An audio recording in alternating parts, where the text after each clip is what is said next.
Okay, fellas, we are back. Hope everyone had a happy New Year's. It is officially 2017, and we're going to kick this off with mounting up the motor, going over a few ways to do it, how I do it. There's probably many different ways to do this, but this is how I do it. Shout out to John up in Long Island, New York.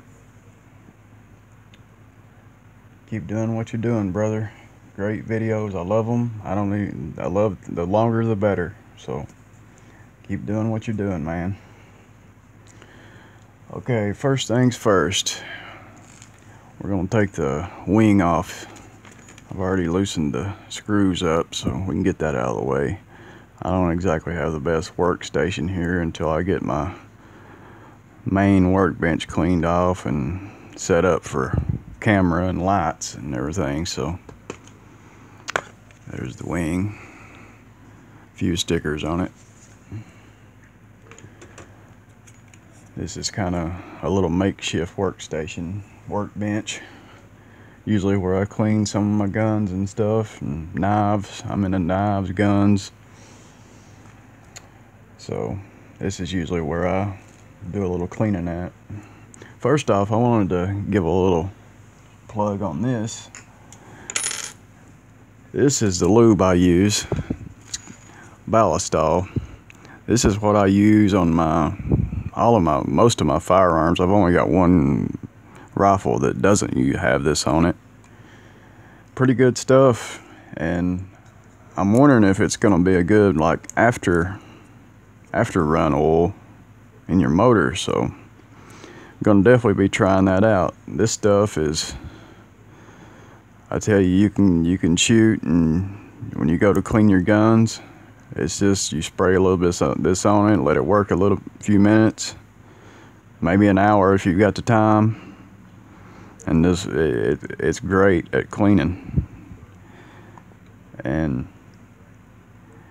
this stuff it's used by a lot of muzzleloader guys. Use it to clean their bores and their muzzleloader rifles, and that's messy stuff. So if they're using this stuff, then it's got to be pretty good.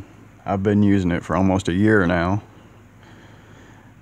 and it soaks into the metal, so it's kind of like a cured frying pan, like an old skillet frying pan that's been used for years, and you just don't have to lube it up as much from all the grease and stuff getting into the metal. Well, that's kind of how this stuff works. It just soaks into the metal. The more you use it, it soaks in. So it's good stuff. So y'all want to give it a try? I'm gonna try it on my joints and all my U-joints and everything. Gonna try it as an after run. Put it on my exhaust springs, let that soak in. So you know these get heated up so much they start to rust when they get moisture in them. So just a little plug on what I use as lube. Okay, what we're gonna do here is, what I do anyway, is I've got the motor sitting in here and it's just slightly snugged up in here. So what I'm gonna try to get this on camera here. What I do is I get my bolts here, my motor mount bolts, and I just slightly snug them up where I can barely move this motor around a little bit, where I can just, takes a little bit of pressure to move the motor around. That way when we're trying to get it in the final position, we get it there, it'll stay there to where we can get back to the underside to snug these bolts up. So they're just barely snug. So what I'm going to do is you take your I don't want to forget this, you take your exhaust mount over here and wire. After you've got your main bolt holding your exhaust mount on, Loctite that. You want that Loctited up. But your set screw, just barely set those in there where that wire will move back and forth a little bit. It's where it's just free to move back and forth. Get it on camera here. See, I've got a little bit of movement here in the pipe. So when we go over here to move the motor around, this will move with it, because we don't want no pressure on the pipe. We want that sitting in there free until we get ready to snug this bolt up and tighten it up. We kind of want it in a natural position. You want it pointed down as much as possible, but we don't want it sitting with pressure on it. So we just let this wire just go free as it wants to right now. And what we're going to do, I do this with an Allen wrench. I find it's a little easier using an Allen wrench. As I go to the bolt that is closest to the shaft and closest to the front bolt, closest to the shaft, closest to the clutch, I go to that one, get my Allen wrench in that, and then I get it almost where it's just loose from being snugged up. Okay, now I push my motor over. It doesn't need to go much. I've just about got it there. So what I do is make sure I get this on camera. Okay, I just push over just a little bit to where I want it. You want a little bit, you just want a little bit of play in your pinion gear here to your center diff. You just want a little bit of play in that. You don't want it tight. You just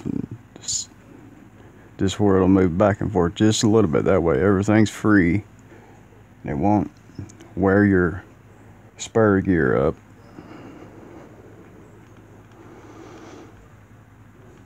Okay, I've got that. Yeah, it's about right there. Just a little bit of play.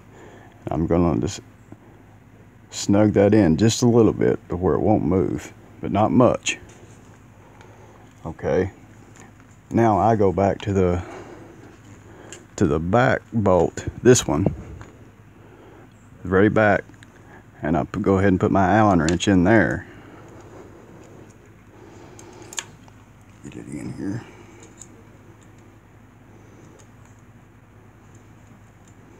Okay. Now I'm gonna go with move the back over, slide the back over just a little bit. That way we're level on our gear mesh up here. So everything is, you're not in there at an angle on your spur gear here.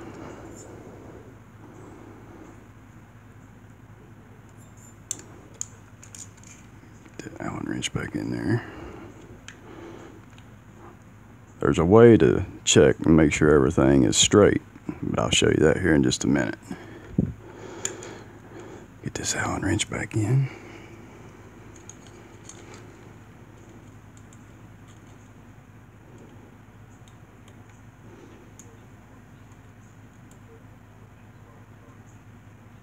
Okay, what I'm going to do is I'm just going to push this motor over just a little bit. It doesn't need to go much. I can kind of see by the slots right here in the chassis. So I'm just going to push it over just a little bit. A little pressure there, and just snug that bolt up. Now it's not going anywhere. So now what you do is we got snug the front one back up just a little bit. That other one right up next to the shaft. Make sure it's snug so nothing goes anywhere. Okay. Now just come around here.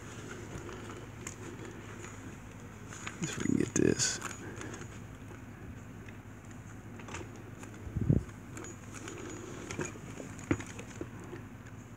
Now we want to check right here is where you can make sure that you're lined up and you're straight.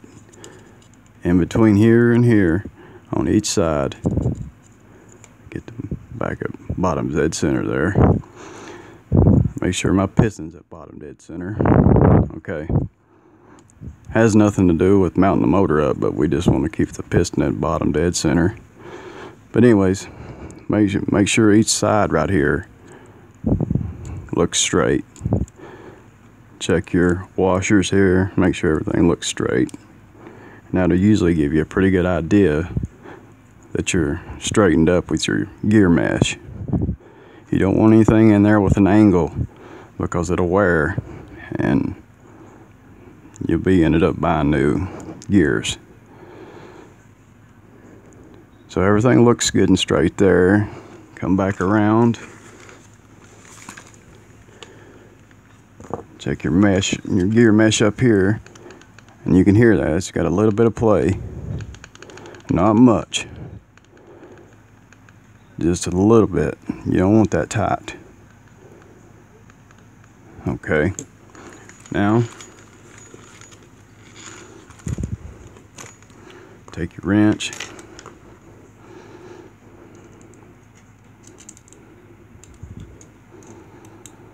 Snug everything up. Go across with the bolts, just like you're putting on a wheel.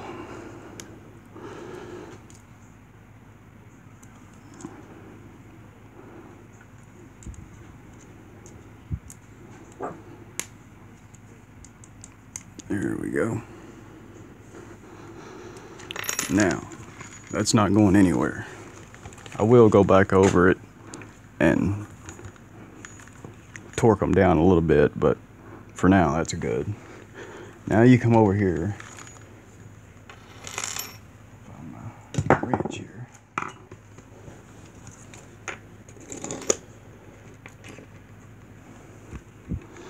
Come over here to your exhaust.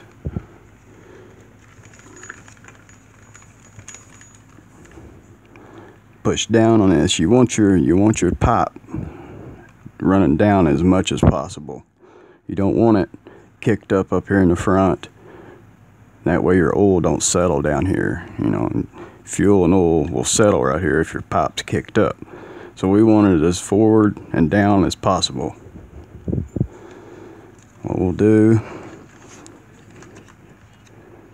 so we'll get it where we want it. And make sure you have Loctite on these. I forgot to add that in at the front. You want a little Loctite on these. Just keep them loose, keep the wire loose before you start putting the motor in. Now we're just gonna snug this one up. I'm pushing down on the pipe. Snug that one up. I turned it the wrong way. Snug that up.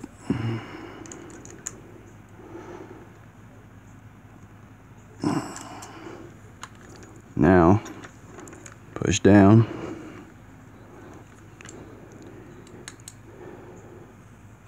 Tighten this one. You don't have to put the He-Man torque on it, but it's good and tight. That's aluminum, so you don't want to strip that out. It's not going to go anywhere. Just get it good and tight.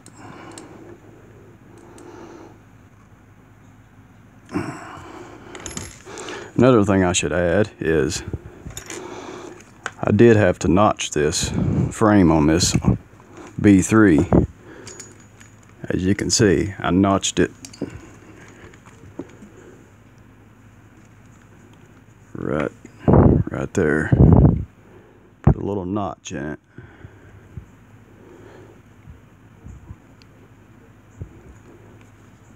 Wasn't a big deal though. It was just a little modification. You may have to do that with yours, you may not. Just depends on the kit, I guess. And that's our motor mount up in here. Just a little bit of play in there.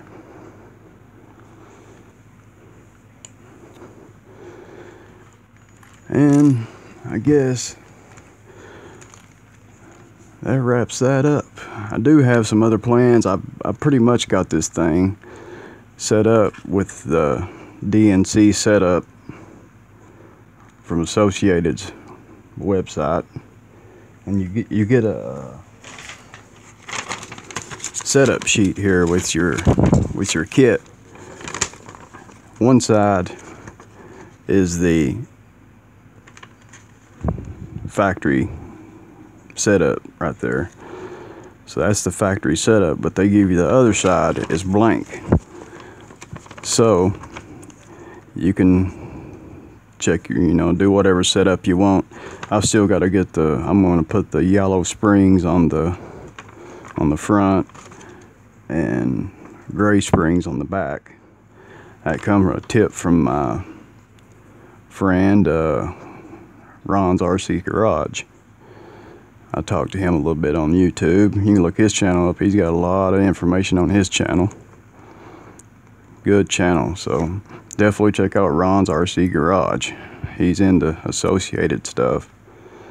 He's got a B3, he's got a Truggy, T3 Truggy, and great channel. So definitely check him out too. But this is the DNC setup. And that's what I've got this kit pretty much set up right now as. I just have to get the springs, yellow in the front, gray in the back. So that a little tip. So that's about it. So I guess we will see you fellas next time. Like I said, I hope you had a great New Year's, and hope you're getting to burn some nitro today in 2017. So till next time, fellas, over and out.